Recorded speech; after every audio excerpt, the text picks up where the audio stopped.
there's lots of ways to win the game, but you have to have leverage somewhere. You either have to have audience leverage, which allows you to create marketing leverage. So now you don't have that 20 to 30% cost. You have to have margin leverage so that your product has massive margin. This is Louis Vuitton, or we used to sell a product called Kalo rings that we started that was like silicone wedding rings that had 95% gross margin, right? Or you have operating leverage such that you're able to, with a really small team of people, produce a lot of revenue, right? So somewhere in your business model, you have to look out and go, I have leverage in one of these areas that allows me to create an unfair advantage in the market. Otherwise, it's a bloodbath. And you're just going to be competing in this highly, highly competitive space to try and generate very small returns. So like people always ask me, if I were to start an e-commerce business today, like what would I do? And the answer is, I would not do anything unless I had an obvious leverage in one of those areas that I could point to and be confident in. Is this thing on? Yesterday's price is not today's price.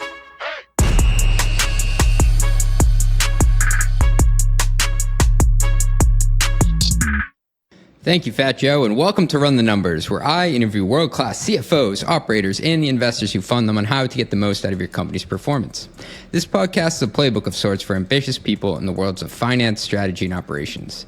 Today, my guest is Taylor Holliday, the CEO and founder of Common Thread, one of the leading marketing agencies for e-commerce brands. Taylor is somewhat of a legend in the e-com and D2C, that's direct-to-consumer world.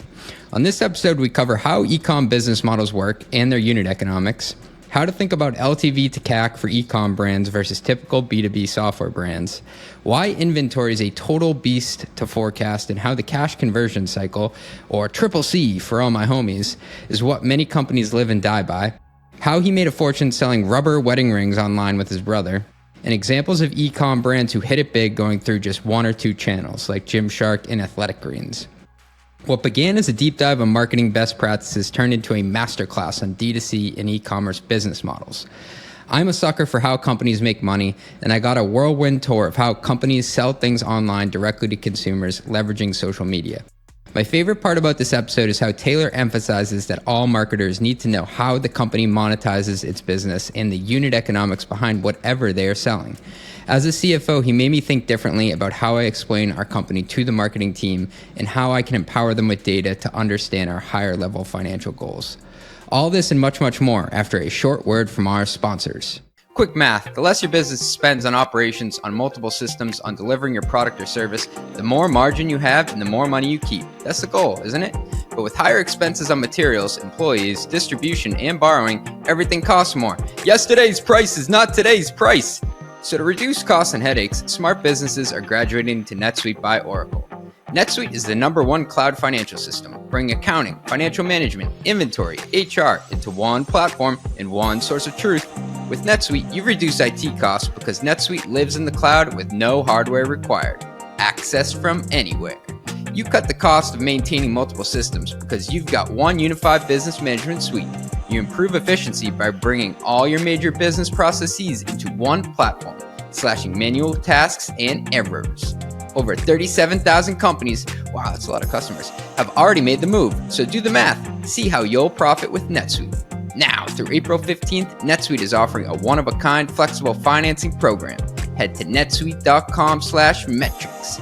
That's netsuite.com/metrics. Ooh, yeah, you know your boy loves some metrics. That's netsuite.com/metrics. Please go there, guys. I really need it. As a SaaS CFO, I know firsthand how difficult it is to prepare your business for funding. It's not enough to simply know your metrics. You need to be able to tell the story of your business.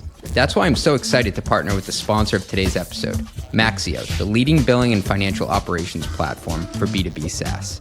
Maxio helps finance teams at top SaaS companies like Chili Piper, Crunchbase, and Stack Overflow get cash in the door faster, automate revenue recognition, and tell their stories with investor-grade metrics. Love it!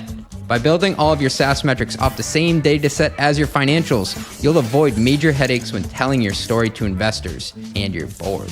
So whether you need to get funded, stay funded, or impress your board, aren't we all trying to do that? Visit maxio.com/run the numbers to supercharge your financial operations in 2024. Not only does requesting a demo using the Run the Numbers link help support the podcast, ya boy, You'll also receive a 10% discount on your first year with Maxio. Please do it. It will be awesome. That's maxio.com/run the numbers. maxio.com/run the numbers. Woo! Welcome back to another episode of Run the Numbers. I am here with Travis Kelce. No, wait, this is Taylor Holiday. Do you get that a lot? When my head's shaved, I do. Yeah. A little more often. Okay. Well, I think you know a little bit more than Travis Kelce on both finance and marketing. And so I was pumped to talk to you because a lot of marketing people I speak with don't really speak the language of finance people. And half of it is admittedly our fault. I think when you talk to a marketing person, you also have to translate it to their world. Yeah. And so how did you get your start in kind of, bridging these two kind of departments? Well, I think the person responsible for bridging them is ultimately the CEO. And that's the role I've played for the last 12 years in my own organization. So first and foremost, it comes from being an operator and spending your own dollars. And before being a marketing service provider, I was on the brand side as an operator. We still own and operate our own brands. And so when you spend your own dollars all the time on marketing initiatives, you don't care about the marketing performance metrics. You care about the dollars in your pocket. And so it's a lot of years spending your own money and trying to figure out how it creates more money in your bank account. I like to joke that ultimately, like, the really fancy metric that we care about is money in our pockets. And so that's at the end of the day, the thing we're trying to create, and everything else is downstream from there. And I think that just was my background from the beginning. I'm not a classically trained marketer. I was an entrepreneur first. And so marketing was always just a mechanism to make money. And so I think when you start with that lens, it sort of reframes the problem a bit. That's awesome. And so now that you're running a company and you do work with clients who are translating the two worlds, what's the relationship between a CMO and CFO typically like in your experience? And maybe you can hit on some of the common points of friction. Yeah, I would say it's generally not great is the first place. Oftentimes, because it's easy to assume, just like you did in the beginning, that we speak two different languages. And for whatever reason, there's a cultural undertone of that idea that from the start, we're in opposition to each other in some way. And I don't know why you asserted it. It just happens to be, in my experience, what people assume about these two parts of the organization. And I would just say that is prevalent everywhere, is that this idea that you and I speak different languages. And I would just say the solve for that is a unification around a common language, which is money, is that's what the business exists to do. And I think ultimately it's a leader's job to define the language the organization will speak and how we interact with each other and the way we'll measure things and succeed. So one, I would just say that, like, there is a general disposition towards a divide that is just cultural in the way that maybe Republican and Democrat is. It's just part of the American business context that we have to acknowledge. And now I have seen times where it works really well. And unsurprisingly, it works well in the same way that any human relationship works well, which is that I take an interest in understanding who you are and what you care about, and you take an interest in who I am and what I care about, and I seek to understand your world and you seek to understand mine. And when we do that, we tend to find more common ground than we thought. We realize we actually have shared interest. And by me learning about the way that you view the business and you learning the way I do, we'll find ways to be more effective together. And so it's very human. It's just about caring about the other person's point of view and understanding their world and what their pressures are and what they care to manage, and how you can relate to each other in a much more human way. And part of how we manage is through metrics, ideally shared metrics. Do you have any favorite metrics that you use to track the health of marketing pipeline? Or you can even just start more broader with, if a CFO and CMO are in the room, what metrics should they be kind of looking at on the same shared dashboard? So I believe that this is where marketers actually have the step to go, is that an organization's value is measured primarily, and now we're going to speak in a couple different contexts. You use pipeline, so I think you're referencing towards more my business, which is a B2B service business. We would use language like pipeline. That's not as common in a direct-to-consumer e-commerce context. But at the end of the day, most businesses are trying to drive shareholder equity. Okay. Now, shareholder equity is an expectation of assets minus liabilities in a very structural sense. So we have to understand that first and foremost. A company exists to create value for its shareholders, period. So everybody is subordinate to that idea. That's really the first thing that a marketer needs to understand. Okay. Then you have to ask yourself, how is your particular organization going to generate value for shareholders? Is it going to be through distribution of capital? Is it going to be through a liquidation event? How is it actually going to occur? Okay, if it's going to be a liquidation event, what is the multiple going to be based on? What is the transaction price going to be set based on? Is it a multiple of trailing 12-month EBITDA? That usually is what happens in an e-commerce setting. Okay, how do I affect that number? Like at the end of the day, everybody has to be subordinate to creating value for the shareholders in whatever mechanism the leader sets as the directive for how you're going to do it. And that is a big step away from any channel level metric, anything else, but it has to start with that foundational idea. I'm so glad you brought it back to that, because it's, hey, I'm a marketer, I own pipeline. It's like, no, we all own value creation, and pipeline's one way to get there, or conversion rate, or whatever that metric may be. But like, if you don't understand the entire P&L and then the broader monetization mechanism that the company's using, and then also like, what is value in the eyes of the market? Like then you're really taking a step back. That's right. And this is where I think that ultimately I like to speak, we're speaking to marketing, but this is ultimately on CEOs to give clarity to their leaders about how the organization is going to create value for itself. And what is the mechanism by which we are going to realize that value?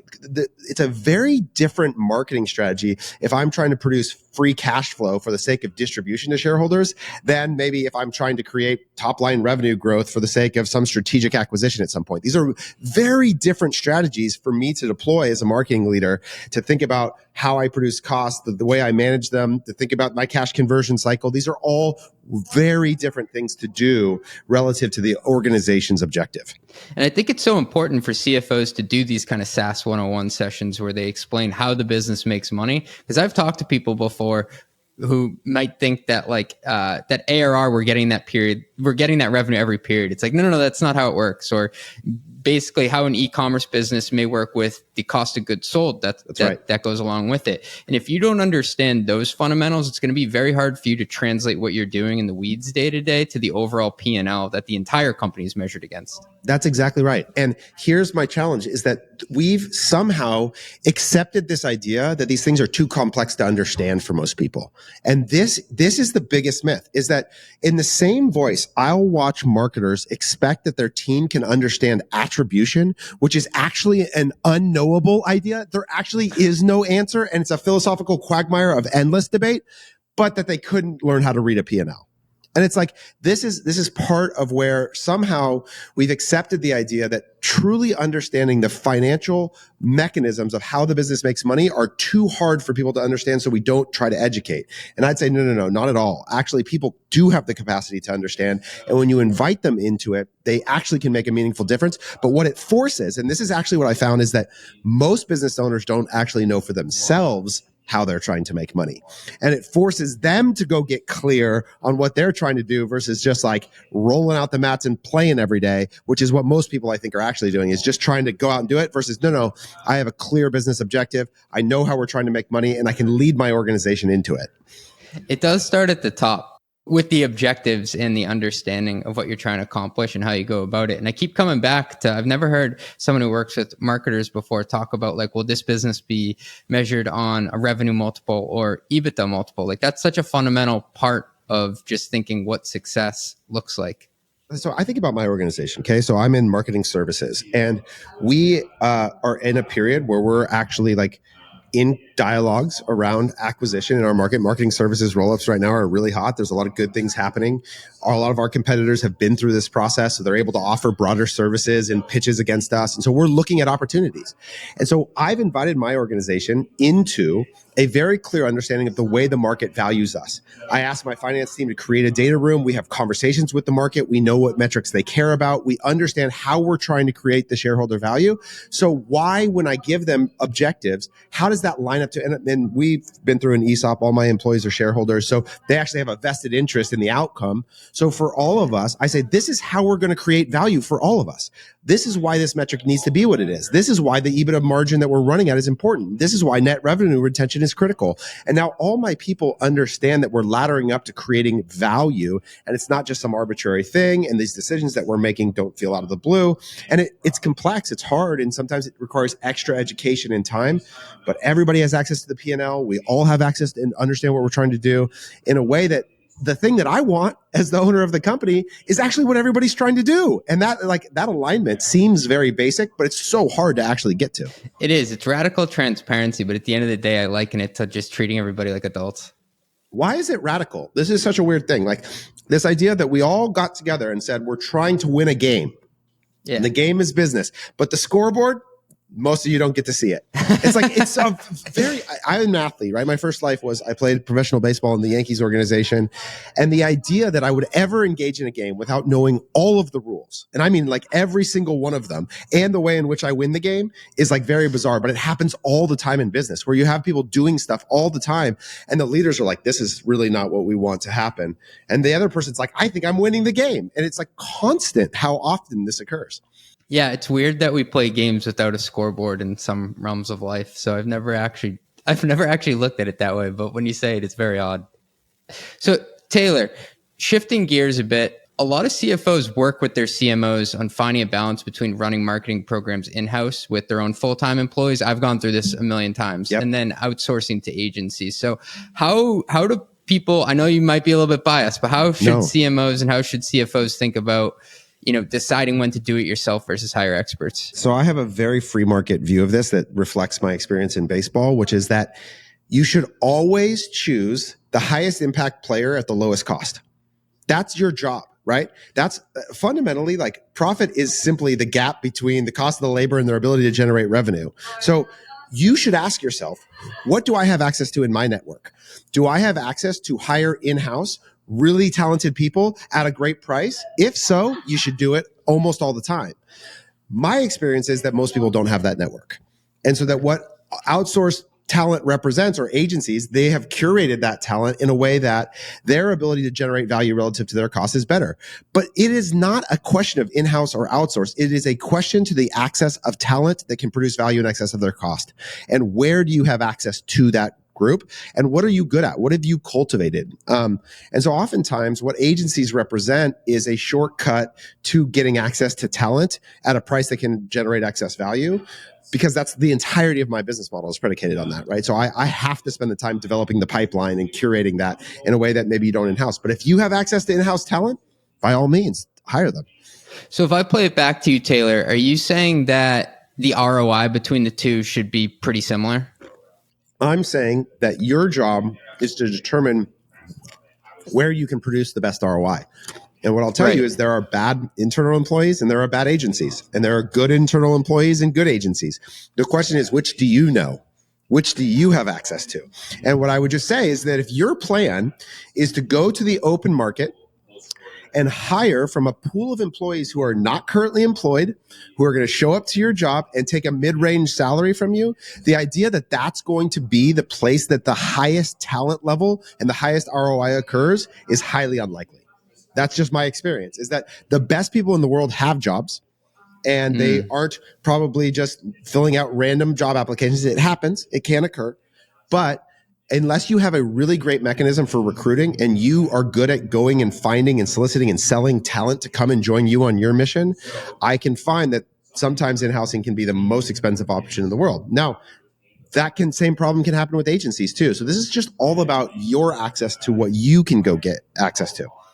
Hey, thanks for listening. We'll be right back after a word from our sponsors. Financial operations are needlessly complex. Startups have to cobble together a patchwork of tools to reconcile transactions from different sources, work to get a holistic view of cash flow and how it maps to company priorities, and struggle to glean answers from platforms that speak different languages. Simplicity can transform your business operations. That's why Mercury powers your financial workflows from the bank account so you can pay bills faster, stay in control of company spend, and speed up reconciliation. Apply in minutes at Mercury.com and join over 100,000 ambitious startups that trust Mercury. I like that. Not just for banking and credit cards, but for the precision, control, and focus they need to transform their financial workflows and perform at their best. Mercury, the art of simplified finances. Mercury is a financial technology company, not a bank. Banking services provided by Choice Financial Group and Evolve Bank and Trust. Members FDIC. I always want to do that voice. Do you think there's an element of flexibility around it too? So if I'm a CFO and I'm looking at it like, hey, this quarter we have to make a push for this or that, like how should I think about the element of being able to be a bit more flexible with that spend? I mean, do you still think of like using an agency as in essence like flex capacity as a full-time employee? So what I think that when your business is either highly seasonal or subject to volatility, one of the ways that you diminish risk is by having costs that you can flex quickly. And that's generally not what full-time employees represent. There's a high emotional, internal, cultural cost to firing people, right? And so you don't want to be thinking about a business that is highly seasonal or volatile as being a mechanism that you use FTEs to scale up, full-time employees to scale up. Like my business is an example of this, where I'm in e-commerce. Q4 often represents 50% of the revenue of the organizations that we work with. That should not be a business model where the bulk of your work distribution is happening from full-time employees. Like you just aren't going to be able to scale that up and down as effectively as possible. And so part of it is a consideration of what kind of business you have. How predictable is the growth? How consistent is the capacity requirements for your organization? Got it. And one of the reasons why I was excited to have you on the podcast, Taylor, is many of the people listening, including me, come from a typical B2B SaaS world. And I understand the marketing funnels there. I understand kind of how to look at spend. You do a ton of work in the B2C space. You've become somewhat of a legend in that area. How do the unit economics and expectations differ B2C versus B2B?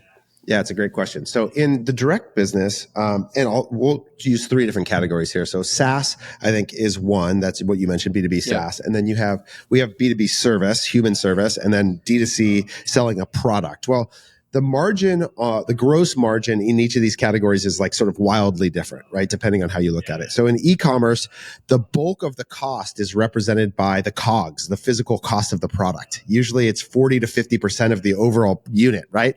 So when you go to sell something, you need your CAC as a percentage of that revenue to be down at the 25, 20, 30% range, because you have like shipping product across the country is expensive. Manufacturing things are expensive.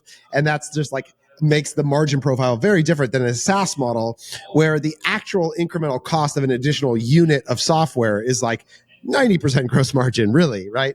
And so it's a very different view of how you think about the acquisition cost relative. And also like in consumer product, there's generally not nearly the LTV in terms of total value that you would get off of a customer that you would get from SaaS subscription models or even service businesses.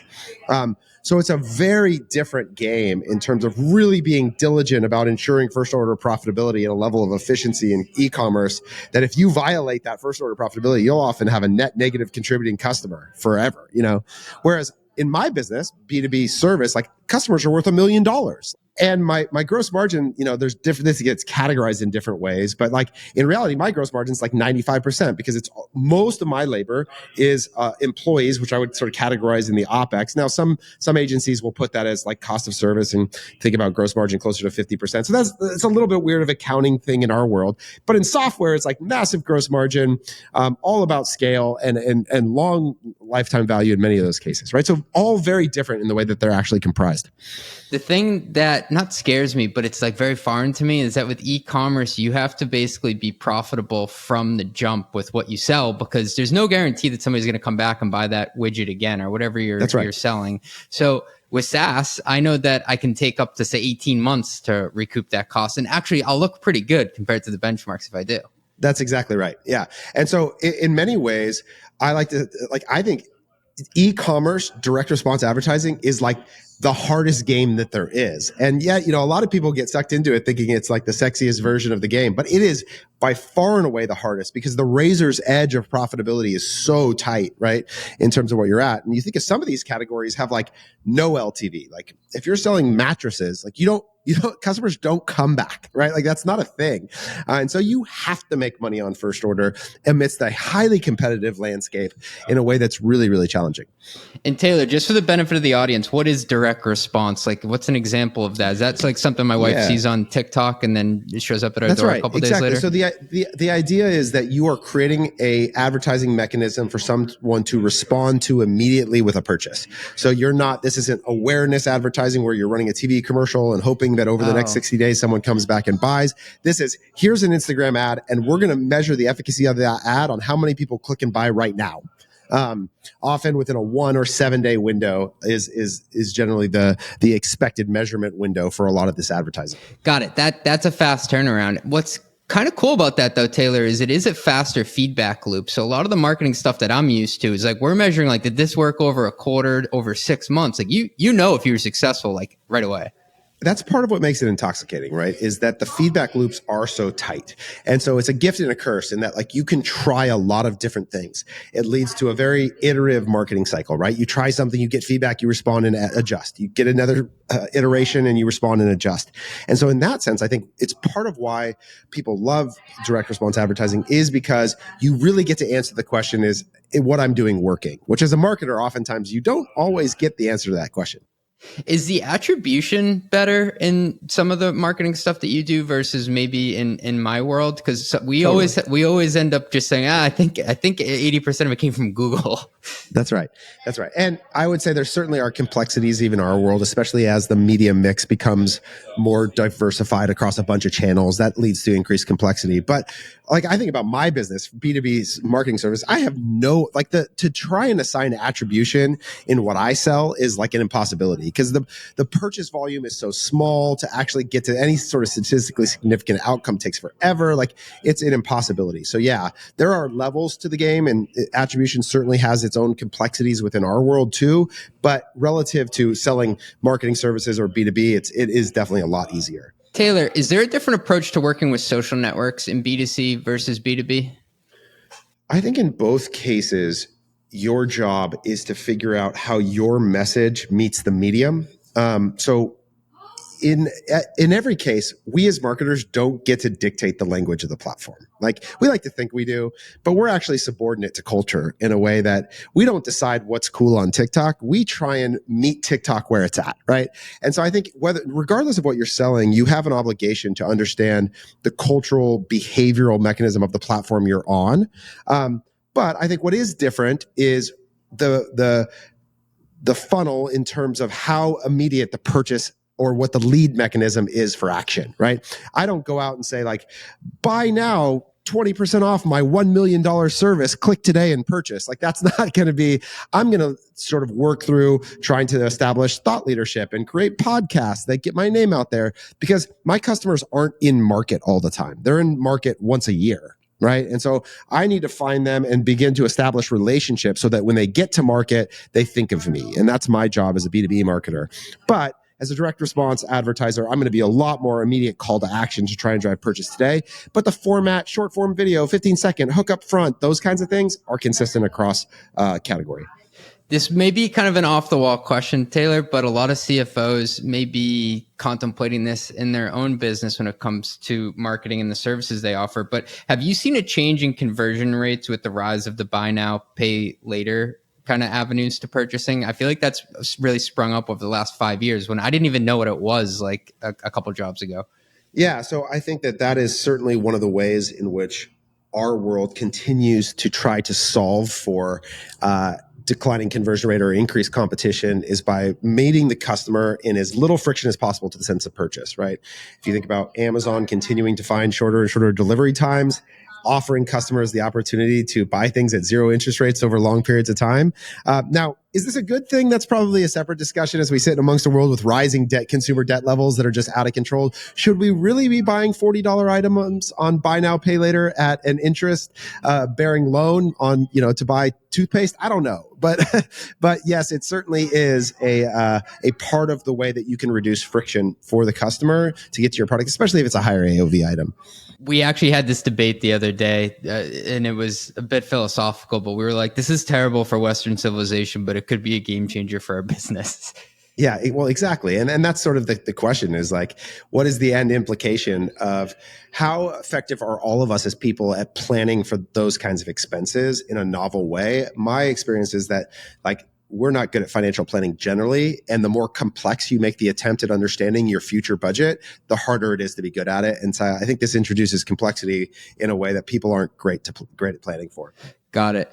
Just one more question on the social media piece. So I'm often going through the program budget for the year, and it may differ by industry and sector, but are there any like hard and fast rules of thumb about how much of a budget should be dedicated to social media? And maybe that's like part of a different category, like demand gen, but I'm always looking at like, is my social media line too big? Because it feels too big. So I have this general framework that we use for the e-commerce world that we call 4-quarter accounting. And the idea is if you were to take your P&L and you were to divide it up into 4 categories, okay? And this is a little bit of an overgeneralization, but stay with me for a second. So the first category I would define as CAC, and this is like your direct response advertising. In our world, primarily Meta, Google, TikTok, that channel. If that's 25% of your revenue, that's going to be a general benchmark. Then you take your total cost of delivery. This is your cost of goods plus your fulfillment expense plus your payment processor fees. That's another 25%. And then you take your OPEX, all your fixed costs, and that's another 25%. And then the remaining is your profit at 25%. And as you think about all 4 of those levers, okay, you have to think about them holding each other in tension, which is to say that if your gross margin is worse than that, and you have to take that lever up to 40%, well, then something else has to come down. And generally speaking, in marketing, the way or in e-commerce, the way you get there is you run a leaner OPEX. So you run lean on the people side, which is something you can get away with in that world, closer down to 15% on your OPEX. Your gross margin's usually going to be closer to 40%. And then that marketing sits somewhere in that 20 to 25% range. That's the general composition of most profitable e-commerce businesses in the world. Damn, you answered my question like with an entire worldly answer on the P&L. So thanks for doing that. That was amazing. Yeah, it's something. So that's one of the frameworks, because people ask that question all the time: is how much should I be spending in marketing? And the answer is like, well, it depends on your business composition, right? But a lot of the part of it is too like the anticipated rate of growth that you want, which is the faster you can grow is going to be relative to how many of those dollars you can put into marketing. You know, some of the fastest growing businesses are able to run OPEX down at the 10 to 12% range. They have great gross margin and they can put 50% of their money into marketing. Well, they're going to grow really fast. Like they have more fuel to help fund growth than somebody who has crappy margins and a bloated OPEX, right? Like you're just not going to be able to use those dollars because you'll run out of them. Yeah, and I love how you bring gross margin into it as well, because the CAC payback period may be a lot stronger for e-commerce, but it has to be, right? Because you have to actually make money from the jump, like we said before. But you also have to consider how much revenue can actually even get through the gross margin bit, because you're selling real things in the world. Like I always joke, I've never worked anywhere where I sold something that I could touch. Well, and what that also introduces is the hardest part of e-commerce, which is you actually have to buy the inventory up front. Right. Oh, yeah. So touch on that. Right. So yeah. So the actual real complexity about e-commerce is that I have to pay for all the objects before I sell them. Right. So I have to have an anticipated sales volume for the units of, let's say I'm selling hats. I have to make a prediction about how many hats I'm going to sell. And then I have to pay a manufacturer often months before I receive the product and then try and go sell it. And then from the remaining margin, I have to make another purchase. So not only do I have to make enough money to survive and meet my bills and get to profit, but I actually have to produce enough margin that matches an increasing inventory purchase volume, which is like often why brand e-commerce businesses struggle to grow, is because to get to the level of net profitability in any period of time such that I can make an increased inventory purchase is really hard to do from a cash flow standpoint. There's this YouTube guy named Nick Bear who has a nutrition company that I like to follow. And he was telling the story of when he first started the company, like he had to pay for warehouse space and the overhead, but then he had no idea how much money he was going to have to plow into like the actual like stuff that made up the vitamins, made up the protein. And that sent me into like a mental tailspin of thinking, like, I thought that it was easy for me to plan my own cash outlay, but like if I'm producing a physical good here, especially something that has to go through the mail, like the lead times and the cash that you have to put into working capital is a completely different ballgame. It is by far and away, relative to our business models, both service and SaaS, harder to think about managing cash and working capital inside of an e-commerce business, because you have to really manage your cash conversion cycle well and be accurate about predicting how much stuff you need. And then even for businesses that are successful, and this goes back to the point of how do I create actual value for shareholders, is that there are a lot of e-commerce businesses that are EBITDA P&L level profit that have never been able to put a dollar in their pocket because it's all tied up on the balance sheet in inventory. right? And so we've worked with brands that get to 30, $40 million at 6 million in EBITDA and have zero free cash. And so they feel completely poor. Like they feel like, oh my gosh, I have this incredible asset or business, but I have no money in my pocket. And understanding that as a person inside of an organization like that, it would be really easy to look and go, these founders are getting rich. They're like making so much money. And they're over here going, I have nothing. I have no dollars. It's all in a warehouse somewhere tied up in a way that I can't access. And so it becomes this stress that gets added into these organizations that is often hard to understand for people if there's not communication around why it's happening. Dude, that's wild. So they could technically be 30, 40% EBITDA margins on paper, but that 30, 40% is tied up in inventory and working capital. That's right. That's right.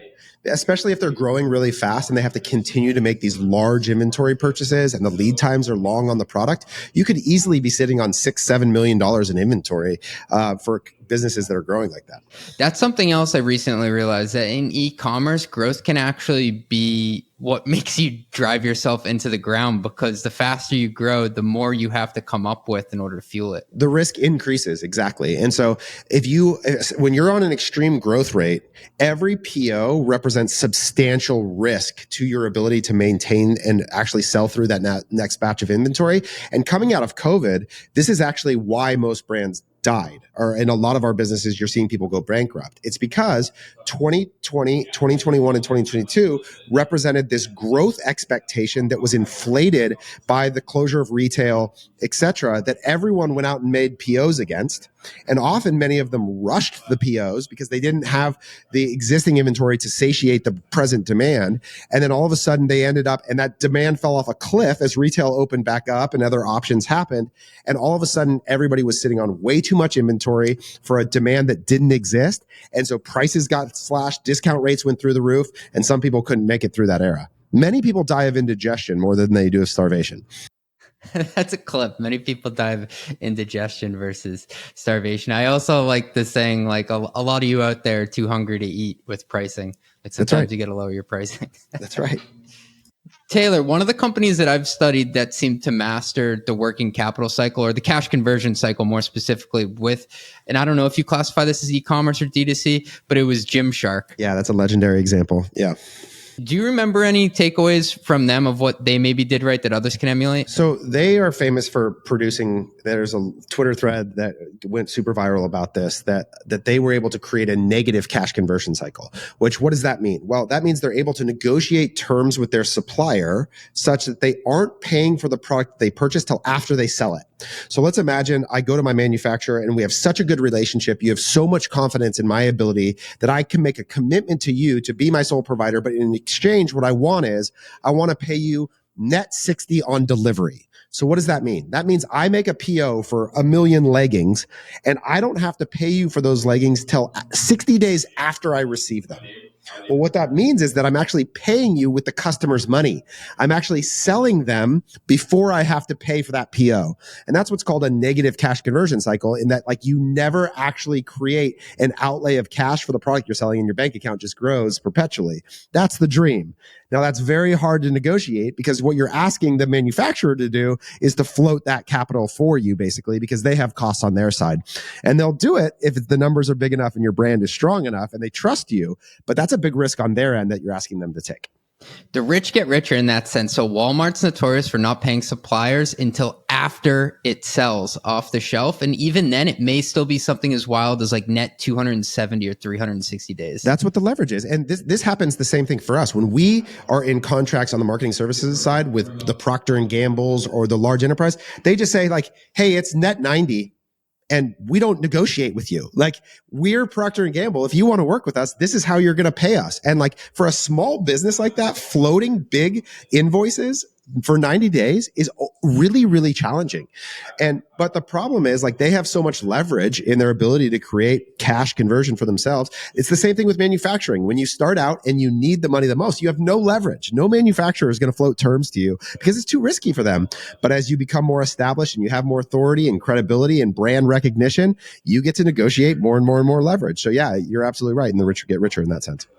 It's also true, like, if you own the distribution, you own the unit economics. So like O'Reilly Auto Parts, all the manufacturers want to sell parts through them because people buy a shitload of car parts through them. So but they're like, okay, fine. You want to play ball? It's net 365. It's like, oh, Exactly. now I got to deal with that. And to have that kind of float of like, this is sort of the classic why insurance is such a good business, right? You're getting all this cash and none of the costs show up for really long periods of time. And so when you do that, it's a really powerful mechanism because you actually can offset, like, let's just imagine right now that you had a bunch of cash and you had net 365 terms on something. Well, I can buy a treasury bond right now and get 5 to 6% yield that actually functionally reduces my cost of goods on that purchase on a like zero risk asset, right? So all of my cost of goods are actually lower on my ability to generate yield on that cash in the short term. And so I create like a genuine competitive advantage against every other competitor if I have that. Taylor, you've studied a lot of great e-commerce and D2C companies. Who would you put on your Mount Rushmore? And maybe you could tell an anecdote about one or two that you think have just really crushed it in the way they've gone to market. Like, I'll give you an example for me. Like, I think Fashion Nova, like I thought it was the lamest thing ever. And then I saw the money that they were pulling down with like just nailing one channel through Instagram. Yeah. Like, who comes to mind when you think of like this company like really figured it out? I mean, there's a bunch. I think right now in the public markets, HIMS is really setting a standard for being able to actually validate that there's a business model here around a direct consumer business in a way that's really incredible. And healthcare is such a like obviously needed disruptable space that they went after. I think they were courageous in their advertising. They tackled categories that people weren't willing to talk about.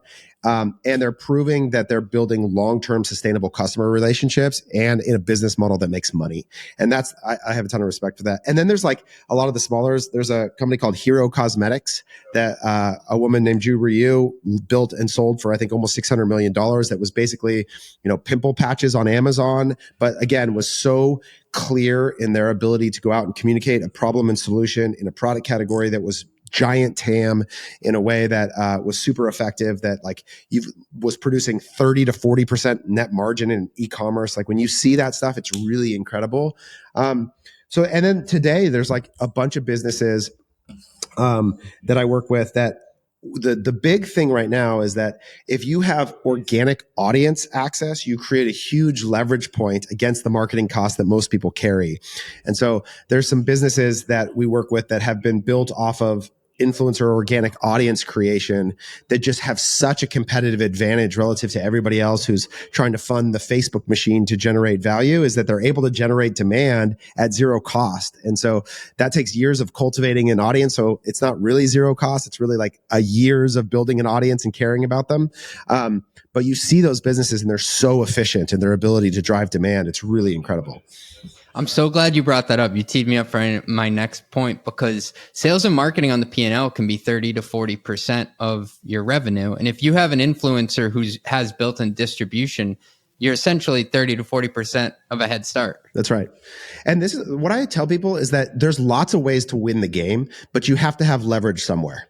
You either have to have audience leverage, which allows you to create marketing leverage. So now you don't have that 20 to 30% cost. You have to have margin leverage so that your product has massive margin. This is Louis Vuitton, or we used to sell a product called Kalo rings that we started that was like silicone wedding rings that had 95% gross margin, right? Or you have operating leverage such that you're able to, with a really small team of people, produce a lot of revenue, right? So somewhere in your business model, you have to look out and go, I have leverage in one of these areas that allows me to create an unfair advantage in the market. Otherwise, it's a bloodbath. And you're just going to be competing in this highly, highly competitive space to try and generate very small returns. So like people always ask me, if I were to start an e-commerce business today, like what would I do? And the answer is, I would not do anything unless I had an obvious leverage in one of those areas that I could point to and be confident in.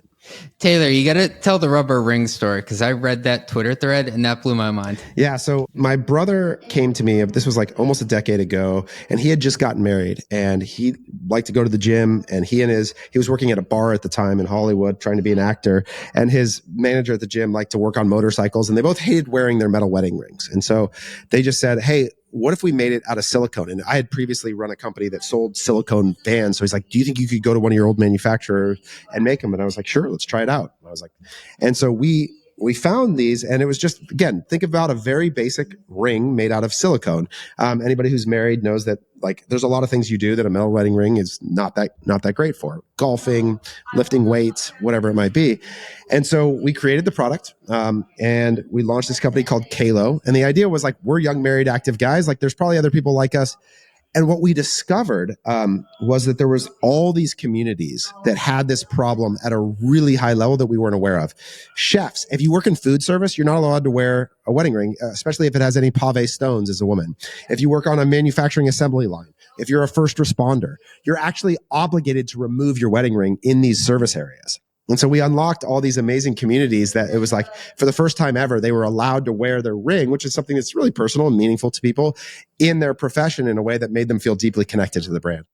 And what was the margin on these rings? I mean, it's funny. I remember back to the conversation between my brother and I about the pricing, and they basically cost, like, to illustrate how much margin there is. We created these little bags that they go in, which were like a neoprene sleeve, and the bag was 3 times the price of the product. So I think the, like, all in, we sold them. We had this debate the first time whether we were going to sell them for $13.99 or $19.99, and the product, it was sub $1 to manufacture these things, right? Like, it was incredibly cheap.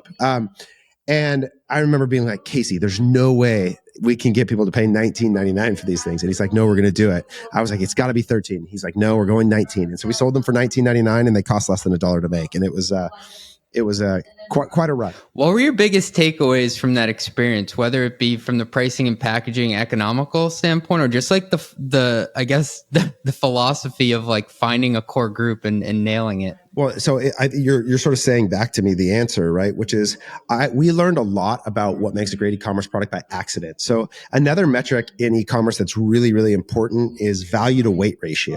So if you think about the price of the product relative to the size of the product, that has a lot to do with how much of the margin you give away in shipping. So as an example, I'll give you an example of, like, a terrible value to weight ratio product is, like, we work with Igloo coolers. They sell plastic coolers. They take up a ton of space and are expensive to ship and don't cost a lot of money. Like, that's a bad combination, right? Like, the ideal value to weight ratio is like jewelry, right? It's like really expensive things that cost nothing to ship.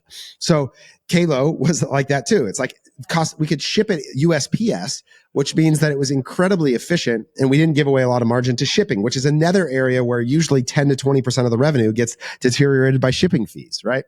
So we had great value to weight ratio with incredible gross margins. And at the time, we had the perfect audience for advertising because Facebook had this incredible targeting mechanism, which was marital status. We could target married and engaged firefighters. That is so smart. Right? So that was another big unlock, is that Meta just happened to have this thing, what was then Facebook, where everybody was giving them their relationship status. So we could literally be so specific in targeting married and engaged CrossFitters, married and engaged police officers, married and engaged firefighters.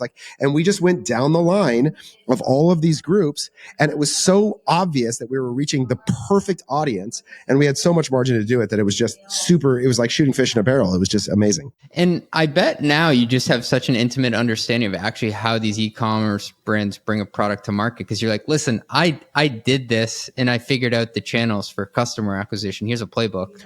Well, in 12 years, I just don't think there's many people on earth that have seen as many P&Ls as we have, who have worked with as many different business models as we have. And it's just pattern recognition. It's not that we're geniuses or anything else. It's just that we've seen a bunch of businesses that have worked. We've seen a bunch of businesses that has failed, and we've codified the commonalities. And you start to see that, like, this isn't that complicated. Like, it's pretty obvious when you think about it that if you have a product that has bad gross margin and you have an expensive OpEx, you can't spend a lot on marketing. Like, it just disappears really quickly. And you start to learn the mechanics of this business after doing it long enough. And so you can pretty quickly see, like, hey, this is the problem that we have to solve. Now, where it translates in our world and why I'm on sort of the current mission that I'm on is often people conflate the problems. In other words, they'll say, I have a marketing problem, but they think they have a marketing problem because they really have a gross margin problem. or they have an OpEx problem. But the marketing is the easiest thing to point at and go, I need more efficient advertising. But I also know the band of what's possible on Meta. I know the upper bound of outcomes and the lower bound and the median outcome. And so I can say to you, hey, that thing that you're trying to do is actually not possible. And so your problem is actually over here in this other part of your business. And that's been a big part of the quest that we're on now, is like actually trying to think about the business holistically versus just pointing at the marketing engine and going, make it more efficient, make it more efficient. Taylor, something else that you pointed out before, because you can deal with either the internal factors of how to, actually work more efficiently, but then you also have like macro headwinds and tailwinds. What have you learned about seasonality in your business? Yeah, I would say similar to the organic influencer audience, there's no more powerful mechanism for growth than riding a wave, right? And the most obvious illustration of this idea is to think about face masks. Okay. And I'll tell you a story about a business that was a company that sold fishing gaiters, like neck gaiters. Okay. So imagine it's March 1st of 2020, and every day you show up and you're selling neck gaiters that people would wear when they're out on fishing. And you're selling a few of them, but it just so happens that you're like the third organic ranking for face masks on Google. And that's not really worth that much to you on March 1st of 2020.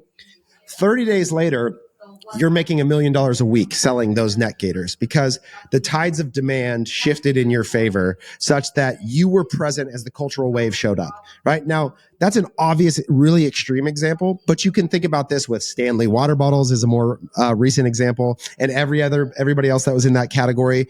When the cultural tide and demand moves in your favor, we see this a lot with trends related to diet, or right now the big thing is like everybody wants more protein. So if you happen to be selling a protein related product, you are on a wave right now, and organic demand is driving you in a way that you don't have to go out and manufacture that demand. Manufacturing demand is really expensive. Capturing it, much more efficient.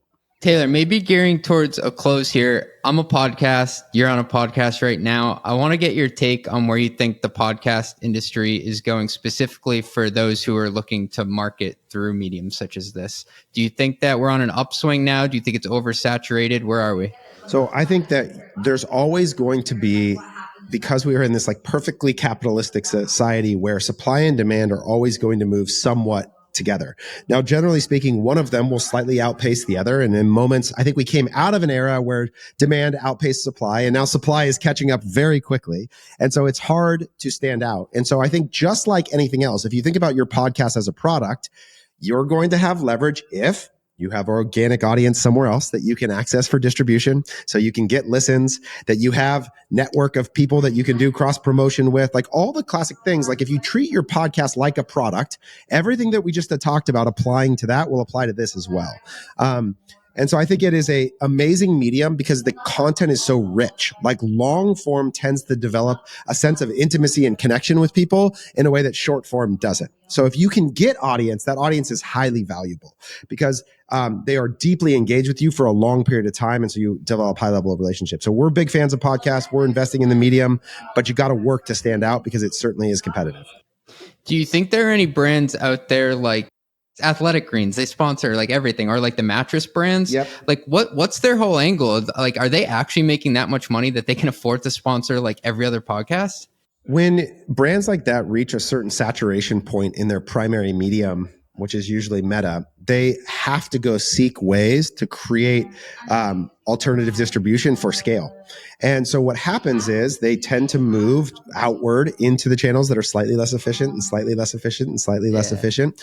And they broaden distribution to help with that. So they start to get into retail and wholesale and these other things. But there's definitely a cost to it, right? Like the level of efficiency degrades over time. And businesses can offset that if they can introduce more product or they can increase LTV in some way. But it certainly is a signal of maturity in those businesses. I would also, with a little bit of insight into some of those businesses, say that they tend to push out beyond their marginal frontier and then retract and recover and figure it out. So I think sometimes they're the worst models to look at for brands. Like if you see AG1 doing something, it shouldn't actually be a signal to you that you as a small business operator should do it, because they are like at the bounds of exploring their marginal frontier all the time with a big cash reserve for mistakes. And so they tend to try channels under a different banner than you do when you need to produce cash in the immediacy. That was brilliant. Thanks, man.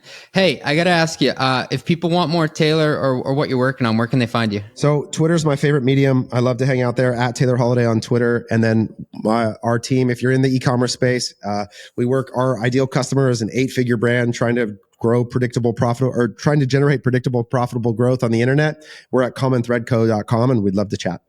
Thanks, man. This has been a blast. And you've opened up a whole new world of e-commerce and how those business models work. I'm a nerd for this stuff. So this has been a really fun jam session. Yeah, likewise, CJ. Thanks for having me. And hopefully my mission is to get out and bridge those worlds of marketing and finance. So getting access to an audience like yours is super helpful in accomplishing that. So thanks, man. Love it. Thanks. Run the Numbers is a mostly LLC production. Yelling an intro by Fat Joe. Artwork by some AI thingamajig. Podcast and video editing is done by Cleancast at cleancast.io. Nothing said on this podcast is intended to be business or investment advice. It's the sole opinion of me, a guy who feeds his dog too much ice cream and has a history of net operating losses, LOL. If you like this podcast, please hit subscribe. It would mean a lot to me. And also check out mostlymetrics.com. That's my newsletter where I explore business models and financial metrics. Thanks for riding with me. Share this with your friends. Peace.